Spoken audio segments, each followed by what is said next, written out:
আসসালামু আলাইকুম রহমতুল্লাহি ওয়া বারাকাতুহু।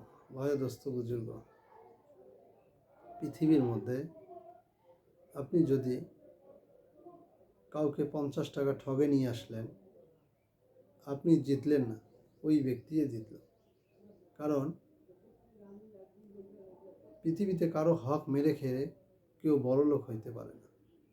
আপনি যদি কারো হক মেরে খান, কাল হাসরের ময়দানের হিসাব দিতে হবে। কারণ বান্দার হক যতক্ষণ বান্দা মাফ না করবে, আল্লাহ তাআলা ততক্ষণ মাফ করবে না।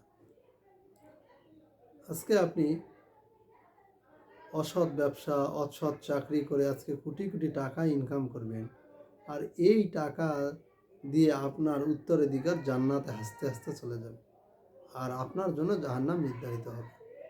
আর এই জাহান্নাম যখন নির্ধারিত হয়ে যাবে, এই জাহান্নাম যখন আপনার জন্য নির্ধারিত হবে, তখন আপনি কামড়ে কামড়ে গায়ের গোস্তগুলো ছিঁড়ে ফেলবেন আর আফসোস করবেন, হায় আমি কি করেছি, হায় আমি কি করেছি।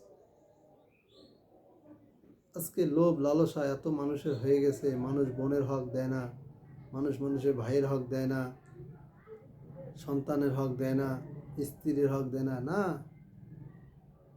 যতক্ষণ পর্যন্ত আপনি হক আদায় না করে যাইতে পারবেন, যতক্ষণ ওই উত্তরাধিকার আপনাকে মাফ না করবে, ততক্ষণ আপনি মাফ পাবেন না।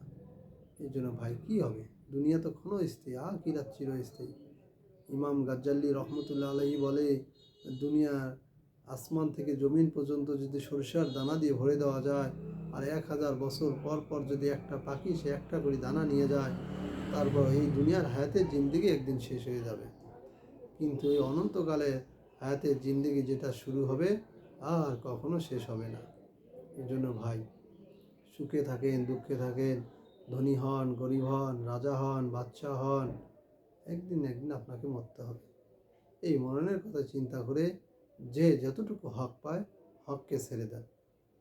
কুল্লি নাফসিন যায়িকাতুল মউত, প্রত্যেক প্রাণীকে মৃত্যুর স্বাদ গ্রহণ করতে হবে। এই মৃত্যুর কথা স্মরণ করেন, এই মৃত্যুর কথা স্মরণ করে যার যতটুকু হক আছে হককে বুঝিয়ে দেন। কারণ যার যতটুকু প্রাপ্য আছে তাকে বুঝিয়ে দেন, যার যতটুকু হক আছে সমানভাবে বন্টন করেন।